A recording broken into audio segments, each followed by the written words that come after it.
Most people think the only way to grow a home service business is run more ads. I did too. My home service business was stuck at $3 million until I discovered these 7 playbooks. And after implementing them, we grew to $5 million and sold. In this video, I'm breaking down the exact playbooks that made that possible. The first section we're going to talk about is new customers. There's 3 playbooks and new customers that you need to master to grow your home service business. First is organic strategy. What is organic strategy? This is going to be free things that you can post online that people find you and they decide to work with you. And there's 3 main ones for home service businesses: offsite SEO, on-site SEO, and social media content. I'm going to walk you through each one of these. So let's go to Google for offsite SEO. Let's say someone searches for HVAC repair near me. Once you get through all the ads, then you have what's called offsite SEO. This is your Google business profile. So someone searches online, they find you here. There are 3 main things that you can do to be shown here. First, make sure that your name of your business mentions the service that you offer. So if you notice in all these, they mention heating and air, or air. The second thing is make sure that you're actually located in the geographical area that you're searching in. So all of these are in Frederick, Maryland. So for example, if you are in a suburb and you want to rank in the main area, but your business is not located in the main area, well, then you're never going to be shown, because there's the 3 things that it looks at is the name, the location, and the number of reviews. So looking at this, let's say that your name does mention heating and air and you are in Frederick, Maryland, but you don't have 1,500 reviews. You don't have 829. You don't have 376. You have 100. Well, that's probably why you're not being shown here for offsite SEO. But this is free. Offsite SEO is free. You can set up Google Business Profile, get reviews, make sure that you meet those qualifications, that this is from Google's support document, and make sure that you're shown here. The second thing for organic strategy is called on-site SEO. And again, this is free. You don't pay for this. You're positioning your business to be shown for search engine optimization so that Google knows that you do this service in this area. How this looks, so this is offsite SEO. Just keep scrolling down. This is called on-site SEO. And what you can do for on-site SEO is you can set up your pages to be optimized so you are shown here. Now, this is just not a silver bullet. You're going to set these pages up and be shown, but this is how you do on-site SEO. So let's just pull up this business, for example, and we're going to show a real live page of being optimized for local SEO. So what you want to do on this page is you want to make sure that your title tag, let me pull myself over here. Okay. You want to make sure that your title tag mentions the service area. Also, the meta description mentions the service area, and the H1. It's the big 3. Title tag, meta description, H1. So what you can do is create what are called service area pages, which are pages all around you, basically creating a web around your, a map around your business, a web for all the different cities that you want to serve, as well as the different services that you offer. So HVAC, AC services in Frederick, Maryland, heating services in Frederick, Maryland, plumbing in Frederick, Maryland, EV charger installation in Frederick, Maryland. I think you get the point. You basically build out these service area pages for local on-site SEO. Now, the last one here is social content. And this one is big because a lot of people right now feel like, oh, I'm just going to post on Facebook or Instagram or TikTok and I'm going to get customers coming in. Or I'm just going to get likes, and who cares about likes because I want customers. Okay, I get that. However, again, social media is free to post content and build brand. But even more important, it's training large language models for AI search. AI search, ChatGPT, Google AI is trained on content. So the number one thing you can do is feed it free content for your business. So that way it recommends you. It's another organic strategy is AI search, but you have to build out all the content for it to flow into AI search. So what type of content should you be creating for social? Well, the good thing for you is that Google actually tells us what they want to see, because about 3 to 4 months ago, Google actually started pulling in short form video. They started pulling in short form video into their search engine results page. So when you go to short video, so do the search, you have all this, your normal search engine results page, but you can go to short videos. When you go to short videos, it's going to show you Facebook, Instagram, basically TikTok. All you got to do is watch this content and see what are these people talking about or making, and then make content like this, because clearly it's ranking for some reason. Now, you don't want to watch these. You don't have these set up. I'm going to give you the gist of what you need to talk about. There's a really good book on this called They Ask You Answer by Marcus Sheridan, but it's going to be how should things cost? This versus that comparisons. Should I get this done or that done?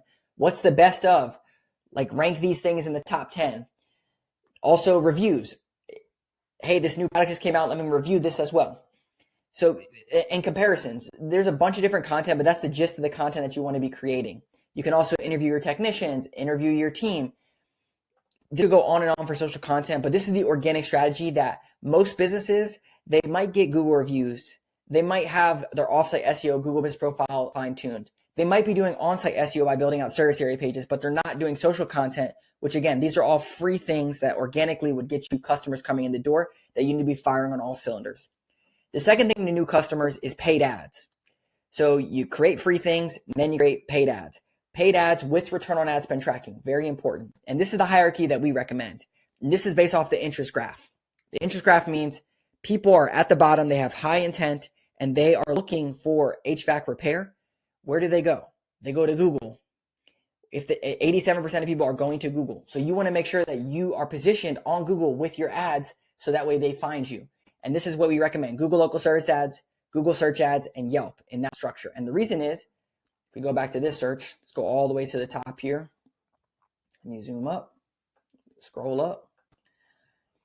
All right, so we have Google local service ads.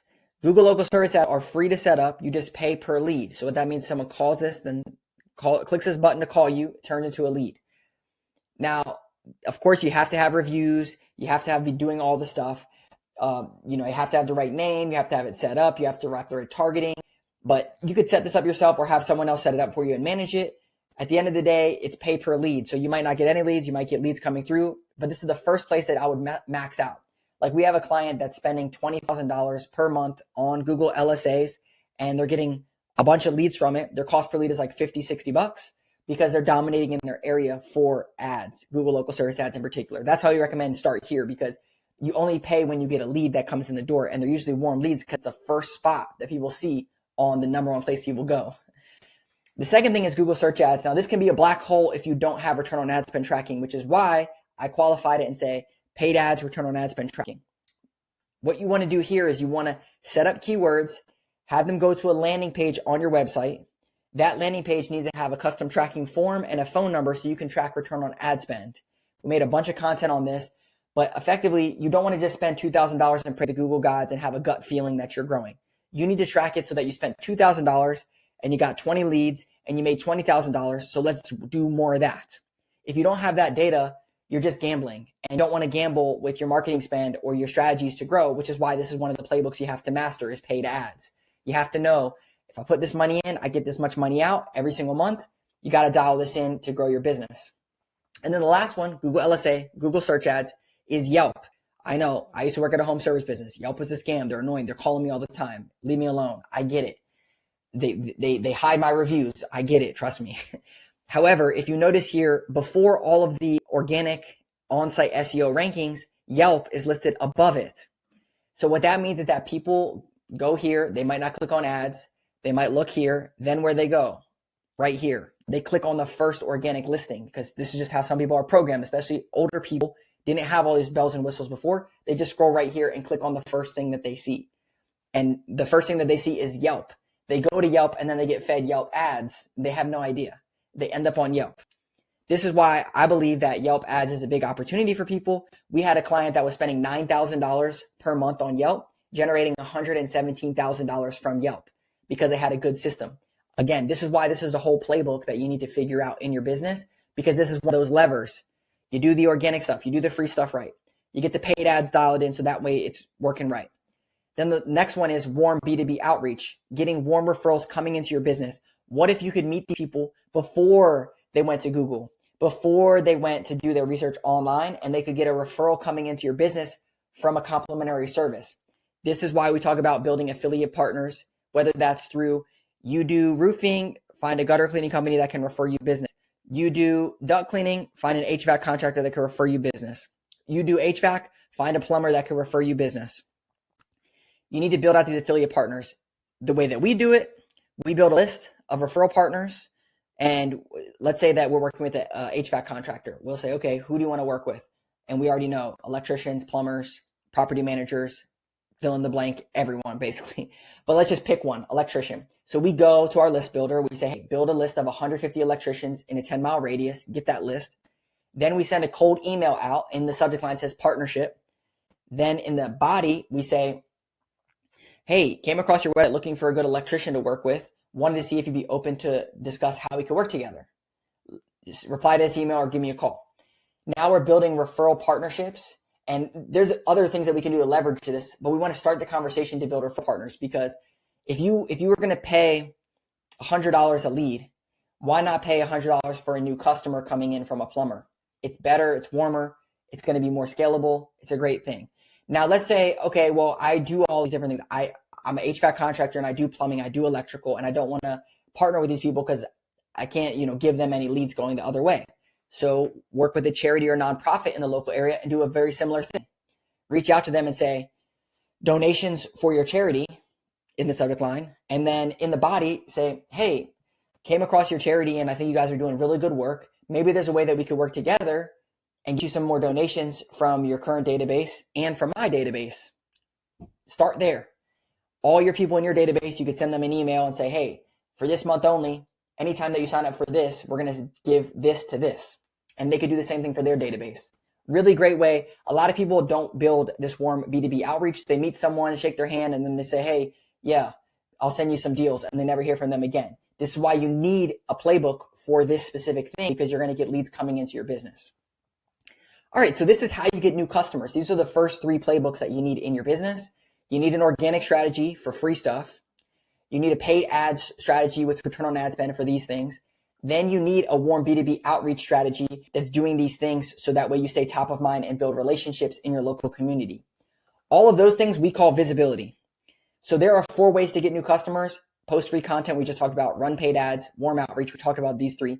Cold outreach, this is door knocking. There's a tool out there called Glasshouse. I would say these are bonus things. Cold outreach is not as scalable. It can work. We work with an $18 million roofing remodeling company that was built on door knocking, and then they're layering these other things. So I'm not saying it can't be done, but you need higher ticket for door knocking to actually make sense.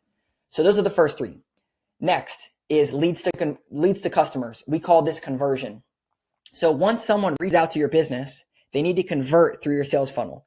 This is the exact issue I had at a $3 million home service business. Was we were getting about 800 to 900 leads every single month coming into our business.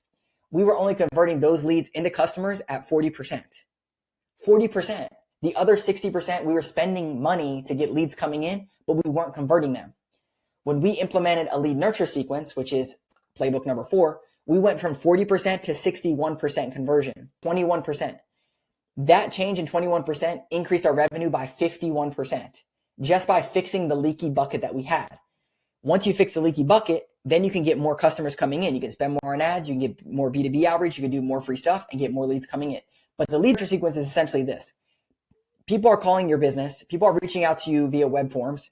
And you may be a one and done company, which means you get a call. They ask you how much it costs. They say, I'll call you back, or I'll talk to my spouse and let you know. Or they fill out a form and you call them and they never answer. This is what you need to do to solve it. You need to have a lead nurture sequence, and you need this playbook. First, you need to have a good call script. Don't let your CSRs just willy-nilly talk to people and let them get off the hook. You just paid $100 to $200 for that lead. Treat it like gold. Don't just waste it on a 30-second conversation and then it's gone forever. And so there's 2 things that you can do here, okay?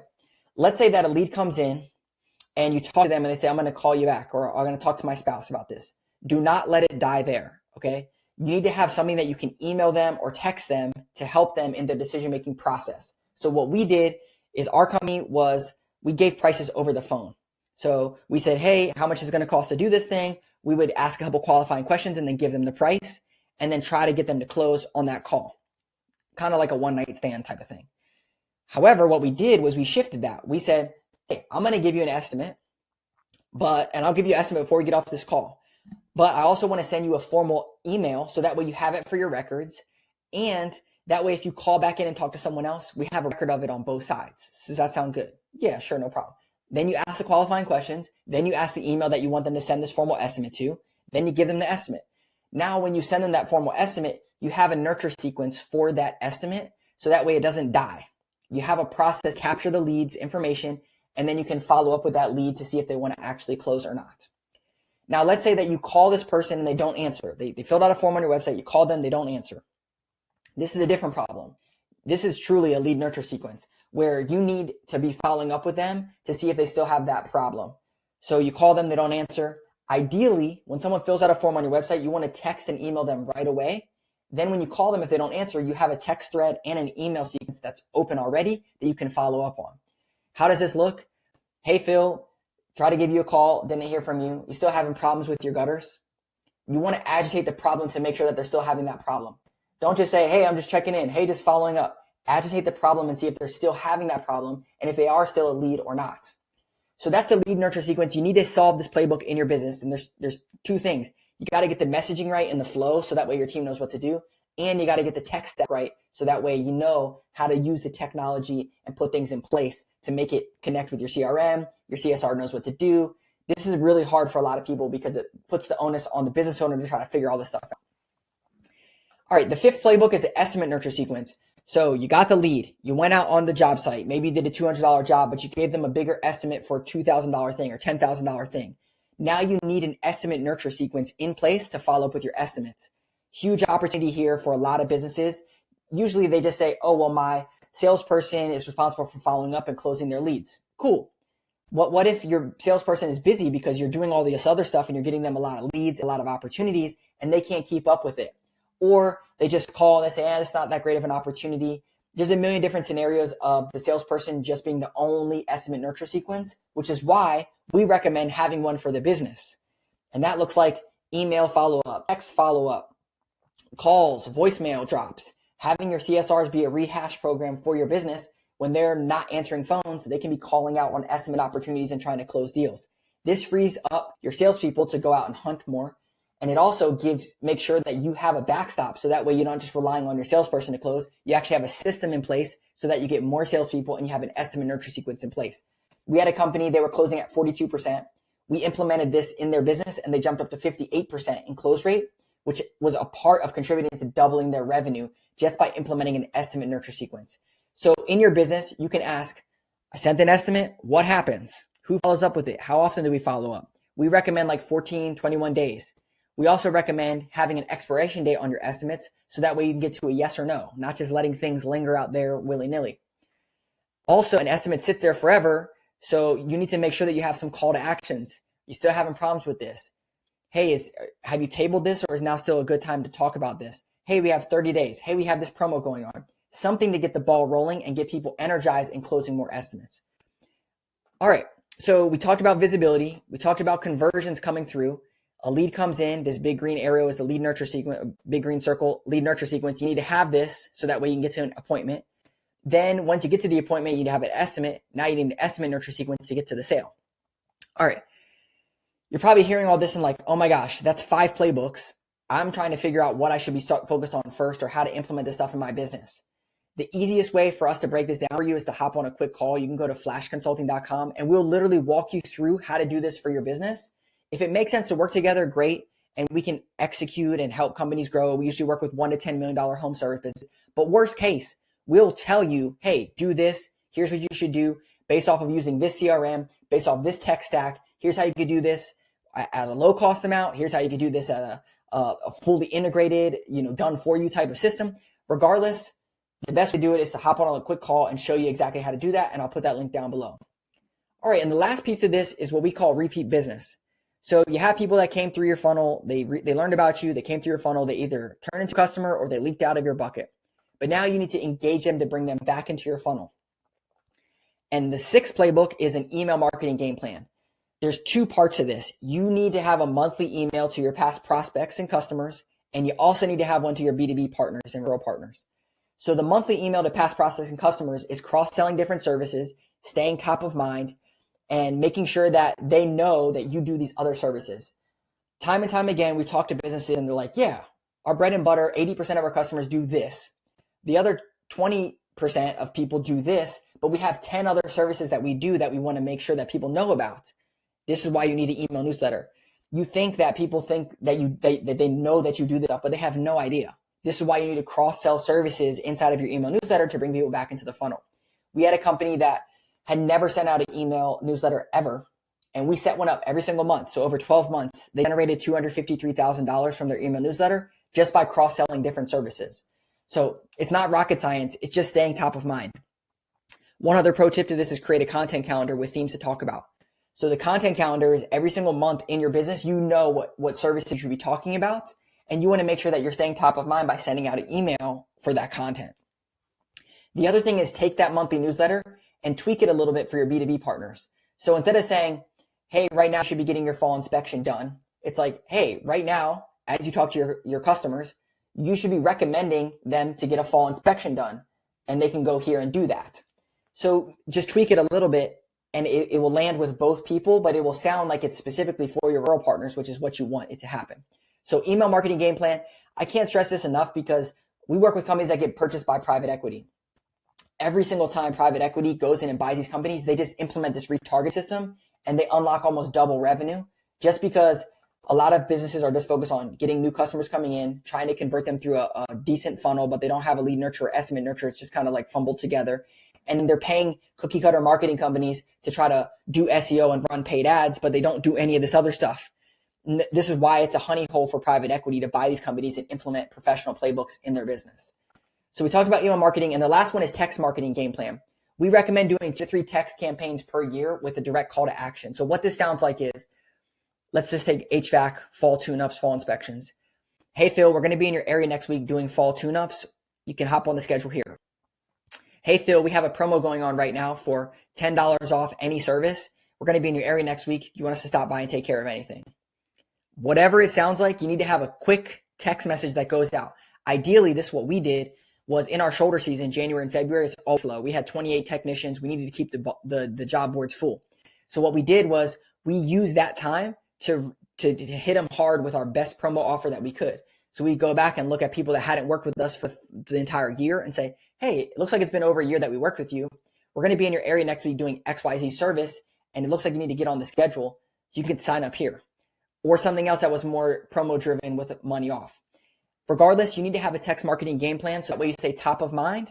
The reason that I like text over email is because it gets 95% open rates, but it also, you don't want to be blasting people text every single month or every week on random things that you do. That's why you would use emails and promos and then text maybe 2 to 3 campaigns per year, but no more than that because it can get a little spammy. And that's the full funnel here. So you do visibility, you get people coming to your business, they turn into leads, they turn to estimates, then you retarget them via email and text marketing and bring them back into the funnel. Now here's the beauty. This right here is like a snowball. So you get people that come through your funnel, you turn them, you cross-sell them services, you text them, you bring them back into your funnel and cross-sell other services, and they refer you because now they about more services that you do, and this spins. Now you have fuel on the fire here. A lot of businesses are stuck over here paying cookie cutter marketing companies for generic SEO, random social media, happy Earth Day posts, they're running paid ads, but they have no return on ad spend tracking, and they're just throwing things at the wall and seeing what sticks. Again, if you want these playbooks, I will show you exactly how to implement them in your business. I'll give you the recipe and sell the cooking. Regardless if it makes sense together or not, you can set up a call. I'll put the link down below.